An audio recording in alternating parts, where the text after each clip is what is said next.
نبی کریم صلی اللہ تعالی علیہ وسلم نے ارشاد فرمایا، تین لوگ ہیں جنہیں دیکھ کے رب مسکراتا ہے۔ یا رسول اللہ صلی اللہ علیہ وسلم وہ کون کون سے؟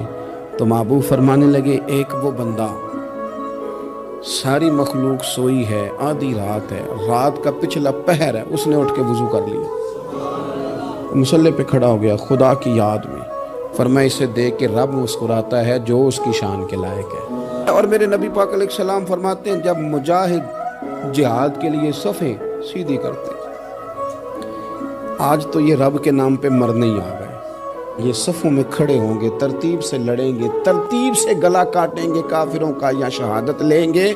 فرمایا جب جہاد کے لوگ صفیں بناتے ہیں تو رب انہیں دیکھ کے مسکراتا ہے۔ کتنے نصیبوں والا وہ بندہ ہے جسے دیکھ کے مسکرا دیا۔ حضرت فاطمہ زہرا کہتی میں پردے کے پیچھے دیکھ رہی تھی، نبی پاک نے امام حسن اور حسین سے فرمایا چلو میرے سامنے کشتی لڑو۔ تو دونوں حضرات آپس میں جب کشتی لڑنے لگے تو نبی پاک نا امام حسن کو کہتے ہیں، حسن حسین کو ٹانگوں سے پکڑو، حسن حسین کو پیچھے سے پکڑو۔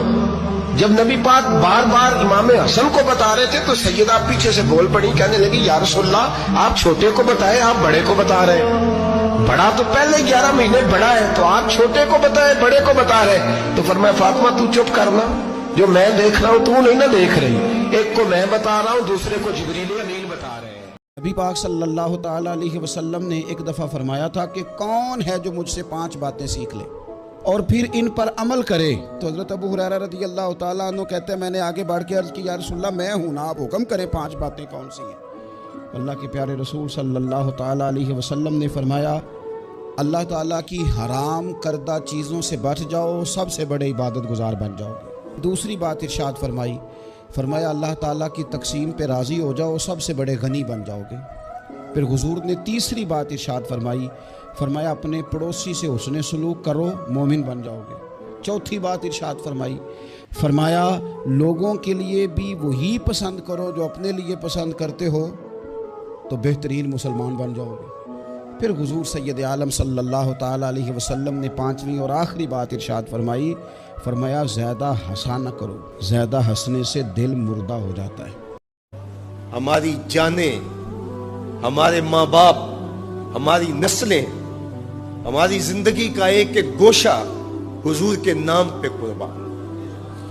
حضور کے نام کا جھنڈا کبھی نیچا نہیں ہو سکتا، ان کے نام کا جھنڈا ہمیشہ اونچا رہے گا۔ چاند کی طرف منہ کر کے تھوکنے سے اس کی نوری کرنوں کو میلا نہیں کیا جا سکتا، تھوکنے والے کا تھوکا اس کے اپنے منہ پہ آ گرے گا۔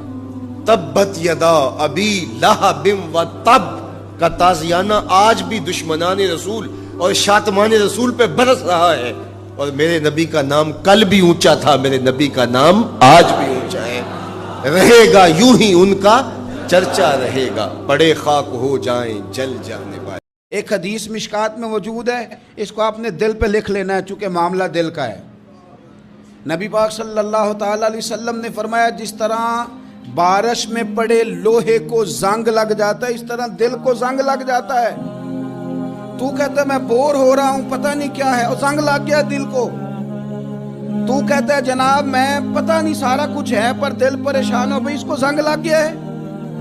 ہم کہتے ہیں یار پتہ نہیں کیا بات ہے، پریشانی ہو، بھئی دل کو زنگ لگ گیا ہے۔ کریم فرمانے لگے جس طرح بارش میں پڑے لوہے کو زنگ لگ جاتا ہے، اس طرح دلوں کو بھی زنگ لگ جاتا ہے۔ حضور دل کو زنگ لگ جائے تو کیا کریں؟ تو حضور فرمانے لگے ایک موت کو یاد کرو اور ایک قرآن پاک کی تلاوت کیا کرو۔ قرآن تمہیں زنگ سے شفا دے دے گا، اس کو پڑھو گے تو تمہیں لطف آئے گا۔ آپ اپنے لہجے میں حسن پیدا کریں۔ آپ کے پیسوں پہ کسی نے نہیں جینا، نہ اس نے روز روٹی کھانی ہے، لیکن آپ کا غریب کو چھپا کے دیو وہ سوٹ اسے یاد رہ جاتا ہے۔ کوئی آپ روز راشن دیتے ہیں تو کوئی کھاتا ہے یار؟ نہ، اللہ ہی کھلاتا ہے تو بندے کھاتے ہیں۔ لیکن تم جب کسی غریب بہن کے گھر جا کے، غریب رشتہ دار کے گھر جا کے اس کی مٹھی میں 4 پیسے دے کے آتا ہے تو اس کے وہ گرے ہوئے آنسو خدا کی رحمت تیرے قریب کر دیتے، تیرے قریب کر دیتے۔ جب تو بہت بڑا ہو کے کسی چھوٹے کے دروازے تک پہنچ جاتا ہے نا، وہ دعائیں جب تو لیتا ہے نا، وہ لہجہ جب تو لیتا ہے تو پھر زندگی میں رنگ بدل جاتا ہے. پھر ایسی خوشیاں آتی ہیں کہ جو تیرے چہرے سے تو بظاہر مسکراہٹ نہیں چھلکتی لیکن تیرے سارے وجود کو پھول بنا دیتی, سارے وجود کو پھول بنا دیتی. کبھی تو راضی رہے نا ہم رب کی تقسیم پر, کبھی تو ٹھہرے نا کہ ٹھیک ہے دکھ قبول محمد بخشا, اوے راضی رہن پیارے, او کبھی تو کہے نا کہ جے سونا ہی میرے دکھ وچ راضی, پھر میں سکھ نو چلے ڈاواں. کبھی تو کہے نا اگر اس نے بیمار کیا تو قبول ہے مجھے بیماری, اگر اس نے غریبی دی ہے تو قبول ہے, اگر نہیں اس نے اولاد دی تو قبول ہے. کبھی تو راضی ہونا. عزیز کبھی رب چاہی زندگی جی کے دیکھو, جو رب چاہی زندگی جیتے ہیں پھر رب کہتا ہے میں انہیں دوست بنایا کرتا ہوں, پھر انہیں میں دوست بناتا ہوں, پھر ان کے تذکرے قائم رہتے ہیں.